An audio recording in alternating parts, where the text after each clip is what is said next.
Hey everybody, Norm from Tested here, and I have a model kit review for you today because if you look in your calendar, if you're watching this the day the video came out, it is the 50th anniversary of Jaws, one of the greatest films of all time, the first blockbuster, the movie that coined the phrase blockbuster, and of course, Steven Spielberg's incredible film that features one of the greatest creatures, one of the greatest movie monsters ever put on film, Bruce the Shark, the 25-foot animatronic shark that of course famously did not work on set in the salt water that led to the way it was edited and why it was such a thrilling film. Recently, Josh and I were at Wonderfest, the model making convention, and both last year and this year, I noticed some great Jaws builds from folks building not full size, half size, quarter size Bruce maquettes to some people actually building out this model kit that caught my eye, a representation of the animatronic itself, revealing the internal structure. And so I sought out that model kit, and it comes from Stannarts. David and Laura created in this kit, which they have actually sent to us, that I want to take a look and put together. All right, so let's take a look at the first piece here. It's actually two pieces, and you can see the revealed part of the internal structure. We'll separate this. The seam line is pretty clean, but you're gonna need to use Bondo to actually patch that up to hide that seam line. What I'm noticing is that it's really smooth finish on the external surface. So if I look close, I can see some layer lines.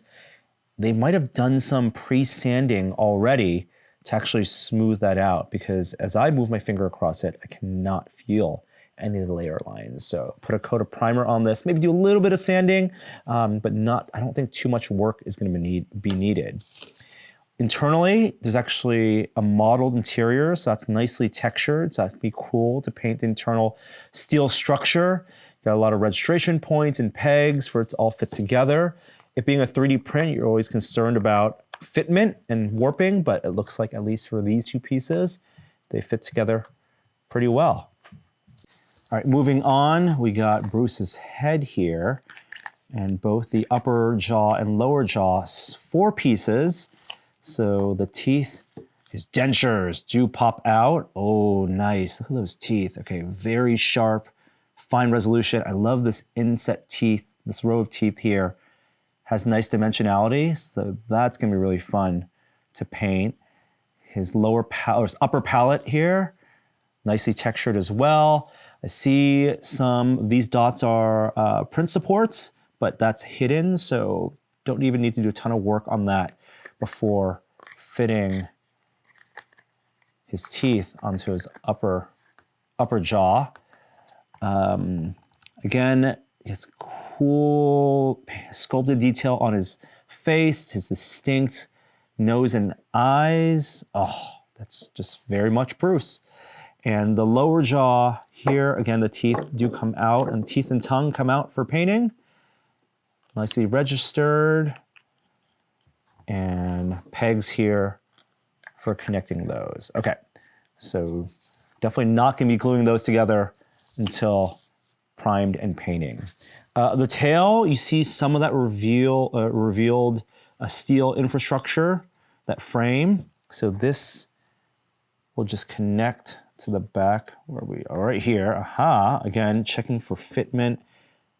Looks pretty good. You need Bondo, some filler to patch up the seam, but it gives me a sense of the size of this thing. This model kit is about 19.5 inches long.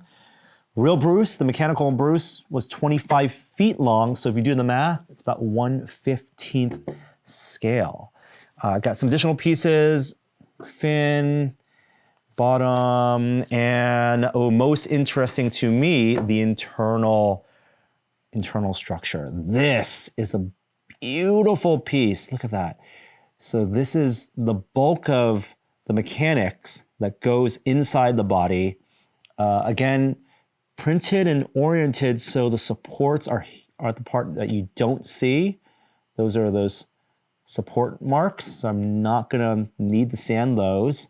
Looks really clean. Can barely see some print lines on this rod here, and sculpted in there are the pneumatic tubes. So there are some tubes, here are some additional tubes that will get married, but I do think, yeah, it's here as well. But you know, if you have your own hoses, the rubber hoses, you could probably replace them with those if you want some extra movement, some flexibility. You can add some, just to kind of detail it out. But this is really nice and a really delicate piece. Otherwise, it'd be really hard to cast this, is what I'm saying. 3D printing makes a lot of sense for the manufacture of this kit. You have additional mechanical components for the pneumatics, for the hydraulics, for the jaw. And then, this is interesting, this is the wheel for the piston that moved Bruce and pivoted him up and down. I think underneath this arrangement, there's 2 wheels, one deeper underwater because the shark sat on and rested on like a railing system that was weighted down while divers were swimming around. And this model kit only has the top part represented for the wheel. But it does have a base, so a 2-part base. And so this is sculpted water and a secondary base. We can paint them separately. You know, this is a piece that maybe I wish was translucent or cast in a clear material, because I can imagine wanting to have some translucency on this. But you can make this work. You can still paint waves on top and get some of that ocean texture on top here. But I wish there was an option for this to be clear in the future. All right, 22 parts, like I said, and that's including 2 acrylic rods. So really only 20 parts and 18 if you don't include the 2 base pieces. We're gonna do a little bit of gluing and fitting the mechanical components together, but not gluing everything together because I want to be able to take it apart before painting. But let's see how it all comes and fits together. So let's get started.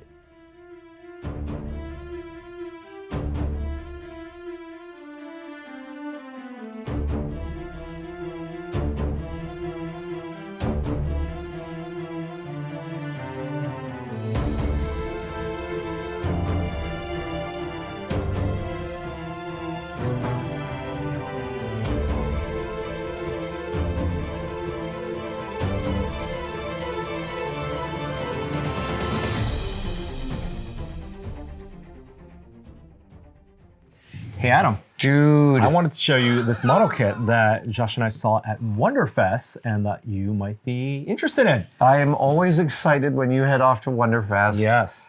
I cannot believe what I'm looking at. Yeah. Someone was nuts enough to make a model kit of the mechanical Bruce.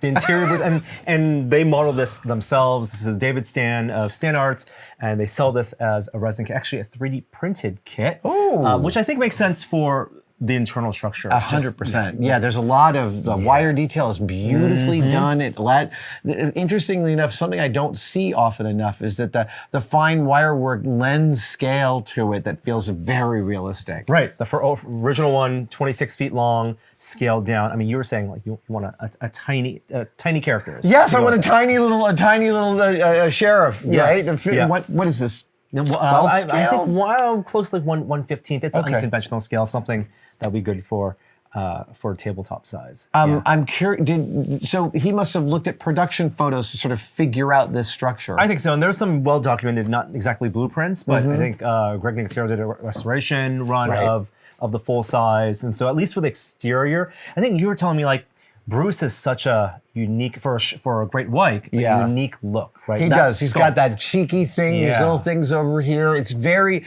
particular look to him. Which I think they oh absolutely man, captured. yeah, no, that's absolutely dead on the money. How was it to build? How was it to assemble? Super fast assembly. This is mostly a test fit, a few glued parts, but I'm going to want to take this whole thing out to paint the interior Oh separately. yeah. No, I could see painting would be a lot of fun. God, it's a weird time. I'm so grateful that it's a weird time, that someone would make a model kit of the interior of a shark that never fully worked. And it was really cool to meet model makers who saw this as inspiration for their dioramas, right? They could build this out, and some people have put this as if it was on set, right? Recreating the a filmmaking little process. orca over here. Exactly, and then various ways to present it. Oh my God, a 15th scale Steven Spielberg complaining about the shark not working. Yep, a little megaphone. Yeah, yes, let's do that too. David does sell a fully painted version, and so they do a really good paint job. If you don't want to build your own, paint your own. Fabulous. They do a couple one, and I think their next project following this up is a resin kit version of the original King Kong armature.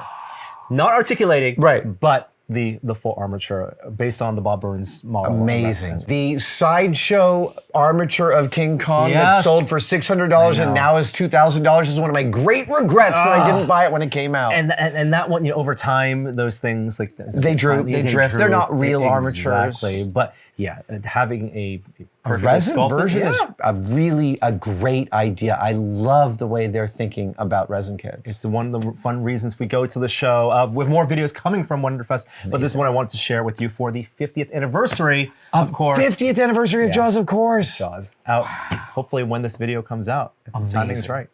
All right. Thanks, Adam. Thank you. Put this on the shelf and get to working on this at some point. But thanks to Dave and Laura for sending this model kit, and great job. So Incredible beautiful. Work. Oh my gosh. Thank you guys so much for watching that video. I would be remiss if I didn't tell you we have some excellent merch. We have a 5-pack of demerit badges for sale right now at tested/store.com. We've got the I hung it off of level demerit badge, the I built the chair backwards demerit badge, the I hit my thumb with a hammer demerit badge. We've got the stapler in my finger demerit badge, and my favorite, I stuck the duct tape to itself demerit badge. Get yours now, tested/store.store. Tested-store. Tested. It's right here. There. Just click there.